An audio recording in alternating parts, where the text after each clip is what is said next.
you can spend an awful long time trying to protect your energy, building up this auric field and this firewall around your body, this antivirus software. But if you don't Right. have proper grounding, rooting, sinking, then you're going to get sick because and I know when somebody's coming at you or an energy's coming at you and you don't have the capacity to, Yeah, to handle it. Yeah. if you can ground it and send it down, then it takes a lot of pressure off you. And I think that Yes. applies to emotional aspects as well. I think there's an awful lot of people in that counseling psychotherapy field that need to spend time grounding and rooting themselves. When it comes to energy and healing, where the practice of the internal arts help, of course, one part of it is in the healing part because you are, giving or projecting energy to the patient or client. But the other part is what I like to call sensitivity, you see?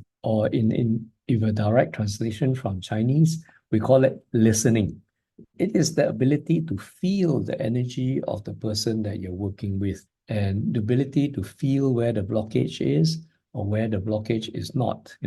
It's a very powerful diagnostic tool, which you can then feel the energy or the structure of the other person you're trying to heal to have that level of sensitivity and what we call listening skills.